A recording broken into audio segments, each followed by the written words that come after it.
नमस्कार. आवाज माझा वृत्तवाहिनीत आपल्या सगळ्यांचं स्वागत. वळ्याच्या काही ठळक घडामोडींकडे. कोकण पदवीधर निवडणुकीमध्ये जोमाने कामाला लागा. राज ठाकरे यंदाचा गंधार गौरव पुरस्कार महेश कोठारे यांना प्रदान. आणि ठाण्यात 11,000 दिव्यांनी उजळला कशिश पार्क परिसर.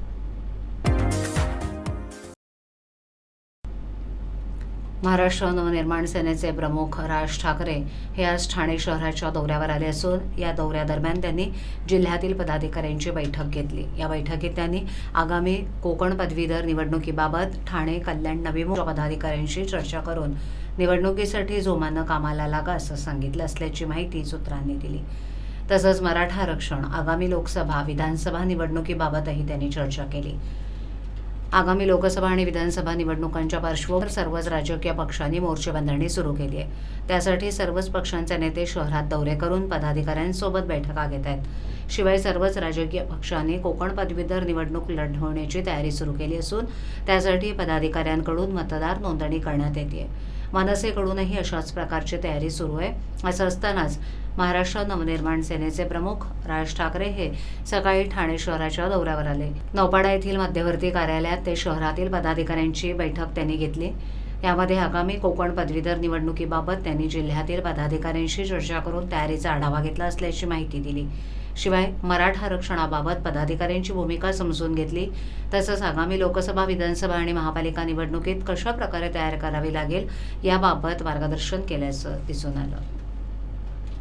आणि आता सेमीफायनल कधी आहे त्यांच्या साऊथ?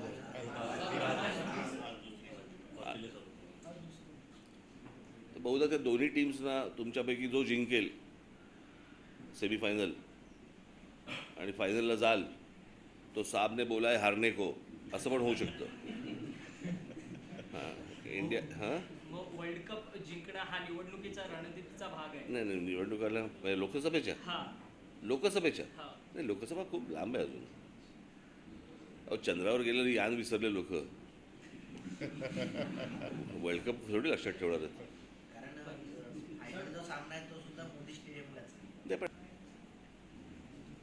परंतु मी सुप्रीम कोर्टाचे आभार मानेन की त्यांनी त्या राज्यांमध्ये त्या भाषेचा मान राखला गेला पाहिजे आणि तिथे मराठी पाट्या आल्या पाहिजेत, सगळ्या झाल्या पाहिजेत असा आदेश दिला. पण आदेश दिल्यानंतर देखील अजूनही त्या प्रकारचा उत्साह किंवा त्या प्रकारचा प्रक्रिया ही मला सरकारकडनं होताना दिसत नाही. कदाचित पुन्हा आम्हालाच हातपाय हलवावे लागतील. तर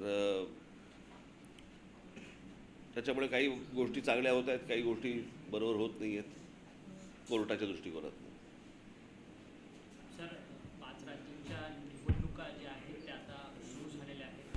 मराठी चित्रपटसृष्टीतील सुपरस्टार, चतुरस्त्र अभिनेते, दिग्दर्शक महेश कोठारे यांना यंदाचा गंधार गौरव पुरस्कार मंगळवारी राज्याचे सार्वजनिक बांधकाम मंत्री रवींद्र चव्हाण आणि मुंबई भाजपाचे अध्यक्ष ॲडव्होकेट आशिष शेलार यांच्या हस्ते गडकरी रंगायतन इथे प्रदान करण्यात आला. बालनाट्य क्षेत्रात भव्य कलाकृती निर्माण करण्याची इच्छा आहे. त्यासाठी गंधार या संस्थेला सोबत घेतलं जाईल अशी इच्छा कोठारे यांनी व्यक्त केली. गंधारतर्फे गंधार गौरव सोहळ्याचं आयोजन करण्यात आलं होतं. त्यावेळेला कोठारे यांना ज्येष्ठ संगीतकार अशोक पत्की, ज्येष्ठ अभिनेते विजय गोखले, ज्येष्ठ साहित्यिक डॉक्टर प्रदीप ढवळ, आमदार संजय केळकर, माजी खासदार डॉक्टर संजीव नाईक, शिवसेना प्रवक्ते नरेश म्हस्के, माजी नगरसेवक संजय वाघुले, अभिनेते निर्माते मंगेश देसाई, दिग्दर्शक विजू माने, गंधारचे सर्वेसर्वा मंदार टिल्लू, सचिन मोरे यांच्या उपस्थितीत हा सोहळा पार पडला. बालनाट्य हा कलाप्रकार लुप्त होत असल्याची खंत व्यक्त करत कोठारे म्हणाले की रंगभूमीवर पहिलं पाऊल सुधा करमरकर यांच्यामुळे ठेवू शकलो. ॲडव्होकेट शेलार म्हणाले की त्या काळात महेश कोठारे आणि त्यांच्यासारख्या कलाकारांनी मराठी सिनेमा टिकवला नसता तर मराठी सिनेमांना आलेले आजचे दिवस पाहायला मिळाले नसते. नवीन काहीतरी करायचं आहे हा त्यांच्या मनाशी कायम सुरू असलेला संघर्ष आहे. बालनाट्य, बालसंगीत, बालसाहित्य ही चळवळ पुनर्स्थापित करण्याचं काम गंधार करतंय. बालनाट्यासाठी नाट्यगृहात जागा नाही, बालसाहित्य निर्मितीच्या मर्यादा आहेत, किंबहुना ते बाजारातच नाहीत आणि यातून व्यवसाय होईल याची शाश्वती नाही, अशी नाराजी त्यांनी बोलून दाखवली. येत्या काही दिवसात रामलल्ला मंदिराचं उद्घाटन होणार असल्यानं देशभरात राममय वातावरण निर्माण झालंय. त्यातच हिंदू हृदय सम्राट बाळासाहेब ठाकरे यांचं स्वप्न पंतप्रधान नरेंद्र मोदी यांच्या माध्यमातून पूर्ण होत असल्यानं त्याच्या जनजागृतीसाठीच ठाण्यातील कशिश पार्कमधील सिद्धिविनायक सेवा संघ आणि शिवसेना शाखा सरसावली आहे. दिवाळीतील दीपोत्सवाचं औचित्य साधून सियावर रामचंद्र की जय ही थीम घेऊन कशिश पार्क येथील सिद्धिविनायक मंदिराच्या आवारात 11,000 दिवे शिवसेनेचे माजी नगरसेवक विकास रेपाळे आणि माजी नगरसेविका नम्रता जाधव भोसले यांच्या नेतृत्वाखाली लावण्यात आले होते. या दीपोत्सवाला कशिश पार्कमधील लहान थोर सर्वांनीच मोठ्या संख्येनं सहभाग नोंदवला. याबाबत बोलताना माजी नगरसेवक विकास रेपाळे यांनी यावर्षी 2दा दिवाळी येणार आहे. आज असलेली दिवाळी आणि येत्या 22 जानेवारीला येणारी दुसरी दिवाळी तसंच अयोध्येत रामलल्लाचं मंदिर व्हावं असं हिंदू हृदय सम्राट बाळासाहेब ठाकरे यांचं स्वप्न होतं. ते पाहिलेलं स्वप्न पंतप्रधान नरेंद्र मोदी यांच्या माध्यमातून पूर्ण होत आहे. तसं सध्या देशात राममय वातावरण झालंय. त्याचाच एक भाग म्हणून आम्ही सियावर रामचंद्र की जय ही थीम घेऊन यंदाचा दीपोत्सव साजरा करण्यात आलाय. दरवर्षी नवनवीन थीम घेऊन दीपोत्सव साजरा केला जात असल्याचंही रेपाळे यांनी सांगितलं. दीपोत्सवात सिद्धिविनायक सेवा संघ आणि शिवसेना शाखेच्या माध्यमातून 11,000 दिवे लावण्यात आले होते. मात्र त्यांची संख्या दुपारनंतर वाढल्याचंही त्यांनी सांगितलं. माजी नगरसेविका नम्रता भोसले यांनी बोलताना सांगितलं की दीपोत्सवाचं हे यंदाचं 9वं वर्ष आहे. त्यातच येत्या 22 जानेवारीला अयोध्येत रामलल्ला मंदिराचं उद्घाटन होणार आहे. त्या दृष्टीनं जनजागृती करण्यासाठी सियावर रामचंद्र की जय ही थीम घेतली आहे आणि त्या दृष्टीनं वातावरण निर्माण करण्यात यश आलंय. त्याला नागरिकांचाही मोठ्या प्रमाणात प्रतिसाद लाभला असं त्यांनी शेवटी बोलताना सांगितलं. यावर्षी आपण खरं तर 2 दिवाळ्या साजऱ्या करतोय. एक जी आपण साजरी करतो ही आत्ताची दिवाळी आणि येत्या 22 जानेवारीला संपूर्ण भारतभर जणू एक नवीन उल्हास, एक उत्साहाचं वातावरण आहे. कारण या दिवशी अयोध्येमध्ये राम मंदिराचं लोकार्पण होणार आहे. माननीय हिंदू हृदय सम्राट बाळासाहेब ठाकरे यांनी पाहिलेलं स्वप्न खऱ्या अर्थानं प्रत्यक्षात अवतरत आहे. माननीय पंतप्रधान नरेंद्रजी मोदी यांच्या मार्गदर्शनाखाली या ठिकाणी अयोध्येत राम मंदिर तयार होत आहे. ही आम्हा सर्व भारतीयांकरता एक अतिशय आनंदाची बातमी आहे. नव्हे तर हा आमच्यासाठी एक सण असणार आहे आणि त्यातच प्रेरित होऊन प्रभू रामचंद्र की जय अशा घोषणा देत या ठिकाणी आम्ही हा दीपोत्सव साजरा केला आहे. আমার নাম সুলতানা খাতুন। আমার বাচ্চার বয়স 2.5 বছর। আমার বাচ্চা ইঞ্জেকশন টাইমে নিত। আমার বাচ্চার শরীর অসুস্থ হওয়ার কারণে আমার বাচ্চা কিছু ইঞ্জেকশন নিতে পারেনি। আমি খুব ভয় পেয়ে গেছিলাম এটা নিয়ে, আমি কি করব, অনেক কিছু হয়ে গেছে। তারপর আমি দেখলাম আমি কি করে কি করতে পারবো। আশাদি আমার বাড়িতে আসলো, আশাদি আমাকে জানালো মিশন ইন্দ্রধনুষ একটি ক্যাম্প বসছে বাচ্চাদের জন্য, যেখানে আমি নিয়ে গেলাম। নিয়ে যেতে আমার বাচ্চার যে কটা টিকা বাকি ছিল সেগুলো সব দেওয়া হলো। তাতে বাচ্চা আমার অনেক ভালো হলো, আমার বাচ্চা সুস্থও আছে। আমি ধন্যবাদ করতে চাই আশাদিকে এবং মিশন ইন্দ্রধনুষকে।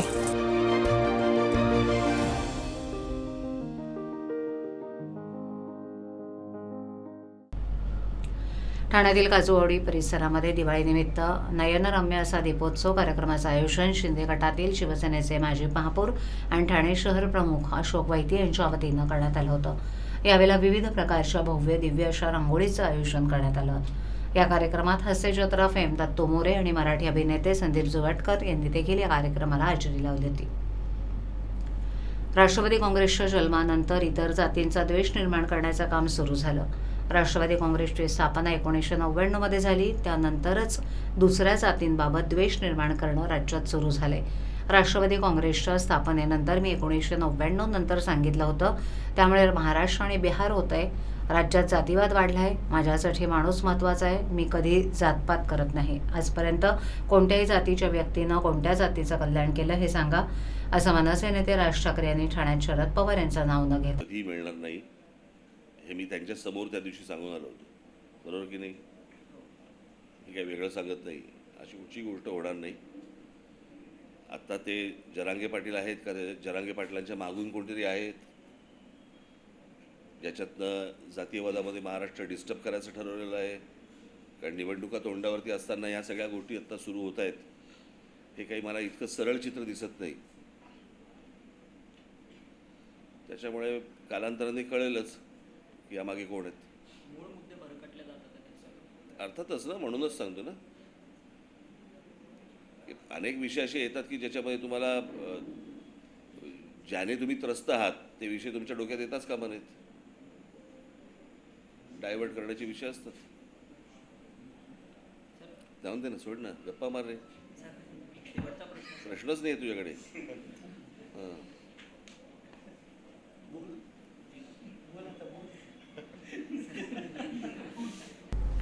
दिवा स्थानकात रेल्वेखाली उडी मारून एका तरुणीच्या आत्महत्या प्रकरणी ठाणे लोहमार्ग पोलिसांनी 2 जणांना नुकतीच अटक केली आहे. या तरुणीनं ऑनलाईनद्वारे एका कंपनीकडून कर्ज घेतलं होतं आणि त्याच्या वसुलीसाठी दोघांनी तिच्या छायाचित्रात छेडछाड करून अश्लील चित्रफित बनवून ती तिच्या नातेवाईकांना पाठवली होती. या प्रकारामुळेच तिनं आत्महत्या केल्याची बाब पोलीस तपासात समोर आली आहे. शंकर हजोंग आणि प्रसंजित अंजोग अशी अटक करण्यात आलेल्या दोघांची नावं आहेत. पोलिसांनी त्यांना पंजाब आणि आसाममधून ताब्यात घेतलं असून दिवा परिसरात एक 34 वर्षीय मुलगी आईवडिलांसोबत राहत होती. ती डोंबिवलीतील एका कंपनीत काम करत होती. तिनं 6 जुलैला दिवा रेल्वे स्थानकाजवळ रेल्वेखाली येऊन आत्महत्या केली. तिच्या वडिलांनी दिलेल्या तक्रारीच्या आधारे लोहमार्ग पोलीस ठाण्यात गुन्हा दाखल करण्यात आला होता. तिने एका खासगी वित्त संस्थेतून ऑनलाईनद्वारे कर्ज घेतलं होतं आणि तिच्या आत्महत्येमागे तेच कारण असावं असा संशय त्यांनी व्यक्त केला होता. त्याच आधारे ठाणे लोहमार्ग पोलीस ठाण्याचे वरिष्ठ पोलीस निरीक्षक पंढरीनाथ कांदे यांच्या पथकानं सायबर गुन्हे शोध कक्षाच्या मदतीनं या प्रकरणाचा तपास सुरू केला होता. गेले 4 महिने पोलीस या गुन्ह्याचा तपास करत होते. शेअर बाजारात तिला पैसे गुंतवायचे होते. त्यासाठी तिनं जून महिन्यात एका कर्ज पुरवठा करणाऱ्या ॲपच्या माध्यमातून 21,000 रुपयांचं कर्ज घेतलं. हे कर्ज तिला व्याजासकट 7 दिवसांच्या आत फेडायचं होतं, परंतु तिला पैसे फेडणं शक्य झालं नाही. त्यामुळे कर्ज पुरवठा करणाऱ्या कंपन्यांचे कर्मचारी तिला वारंवार संपर्क साधू लागले. तसंच तिचे अश्लील छायाचित्र तयार करून ते नातेवाईकांना पाठवण्याची धमकी देऊ लागले. काही दिवसांनी त्या कर्मचाऱ्यांनी तरुणीच्या छायाचित्रात छेडछाड करून त्याची अश्लील चित्रफित बनवून ती तिच्या नातेवाईकांना पाठवली. ही बदनामी सहन न झाल्यामुळे तिनं 6 जुलैला दिवा रेल्वे स्थानकाजवळ रेल्वेखाली येऊन आत्महत्या केल्याची माहिती तपासात समोर आली आहे. त्यानंतर पोलिसांनी तांत्रिक विश्लेषणाच्या आधारे तपास सुरू करून तिची बदनामी करणाऱ्या कंपनीच्या 2 अधिकाऱ्यांचा शोध घेतला. त्यातील शंकर हा आसाम आणि प्रसंजित हा पंजाब इथे असल्याची माहिती पोलिसांना मिळाली. त्या ठिकाणी जाऊन पोलिसांनी दोघांना अटक केली आहे. पोलीस चौकशीत दोघांनी गुन्ह्याची कबुली दिली आहे. या प्रकरणात मुख्य आरोपींचा शोध सुरू आहे. TJSB सौर शक्ती कर्ज गो ग्रीन करा वीज बिलावर बचत.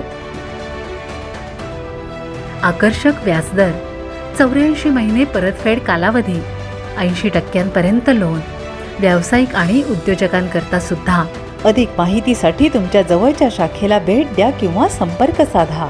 1800-223-466 आणि 1800-266-3466.